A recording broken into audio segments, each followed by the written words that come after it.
Hello there, good afternoon. Welcome back to my channel. This is Louise from Louise's Lifestyle.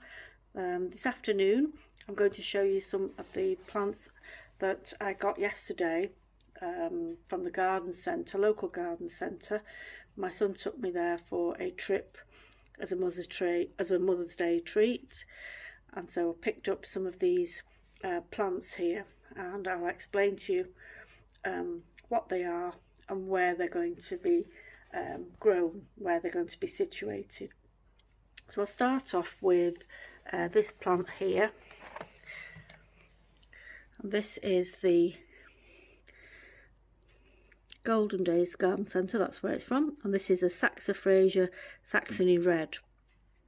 And as you can see, it's like a little low growing cushion plant, and it has these are little flower buds ready to pop up, and they'll have little stems, probably about 4 or 5 inches, less than that probably, 3 or 4 inches in height, and produce these little tiny dainty red flowers.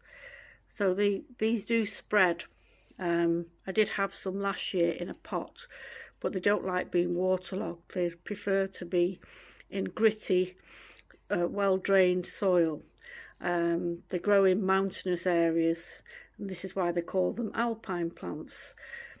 So they grow in mountainous areas, amongst rocks, gravelly kind of situations.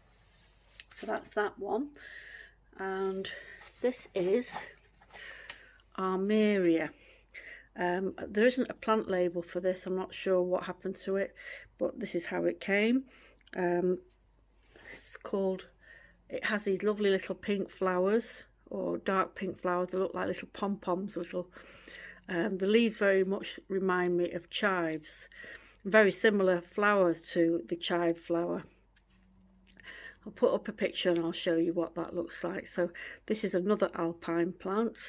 Doesn't like to be in normal garden borders. It prefers, you know, a well-draining, sandy, gritty kind of environment. So that's that one.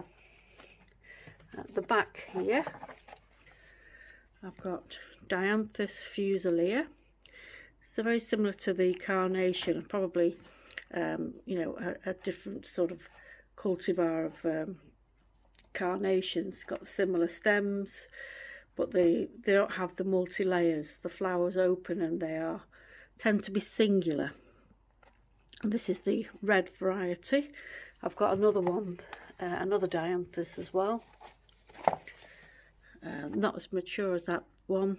This is Dianthus Pink Jewel, and as you can see, these are where all the stems will come out, and potentially this will spread, so it'll get wider, and I'm hoping when it does that I can divide up this plant so I'll have multiples. So that's not going to happen straight away. It'll probably happen during the summer. It should spread, get wider, and then I can take, not cuttings, but you know, I can take a portion of the plant and replant it elsewhere, or pot it up separately. So I've got more plants for next year, and that's the same for this plant. That can be divided up, but I'd wait until there was a bigger mound of it to do that. And next we've got Helianthemum Ben Hope. You can see there it says Alpine.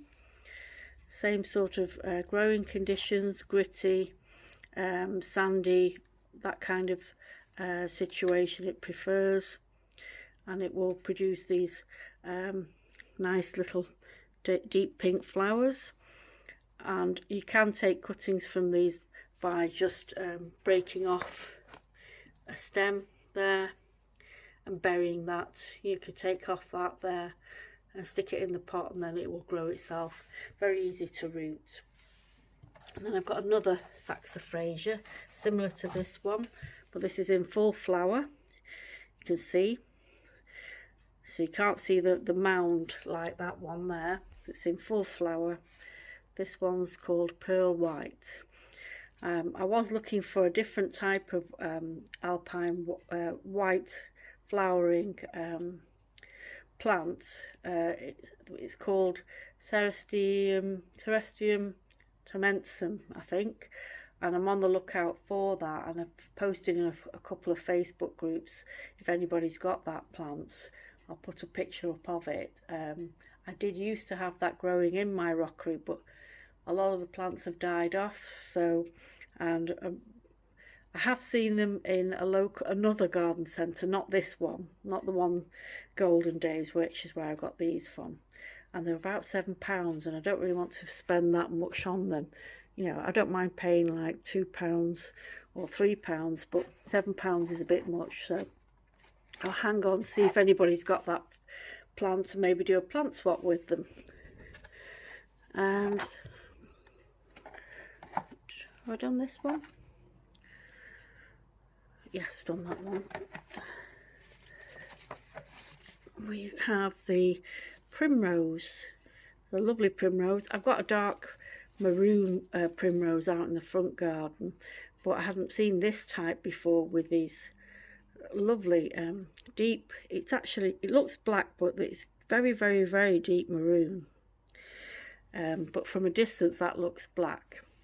It's beautiful, very, very pretty. So that's going to go in the rockery as well. Nice little primrose. I think the label's in there somewhere. Well, it just says primrose. Oh yes, here's the label. Sorry, I'll just turn it around.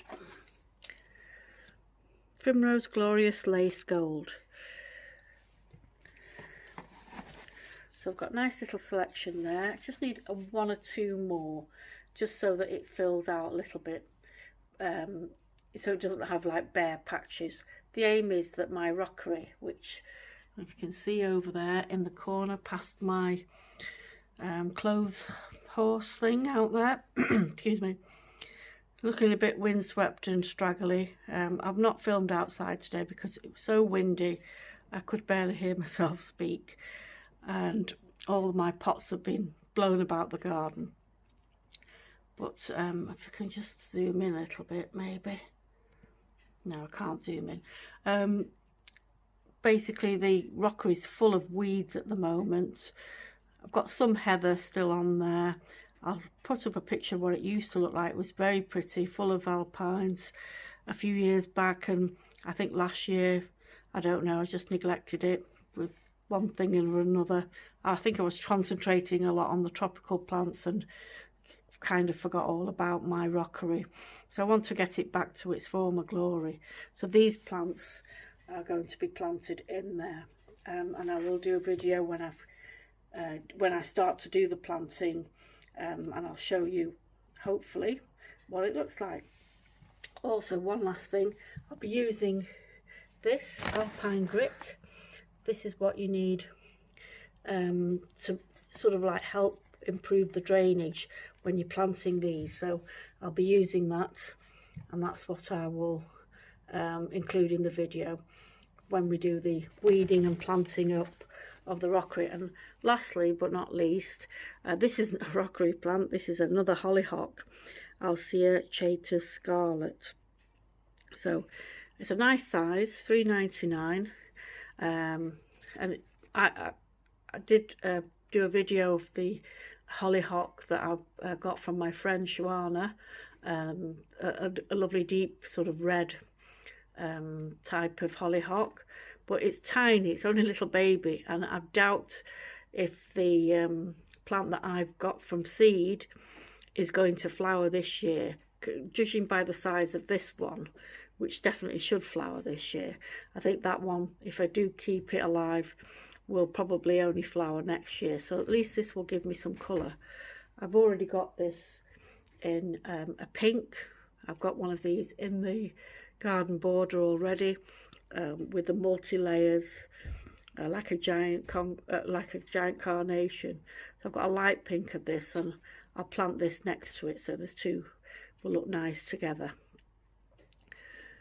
So that's it for today, and hope you like the video. If you like it, please hit the thumbs up, and if you haven't subscribed already, please do. Thank you for watching. Bye bye.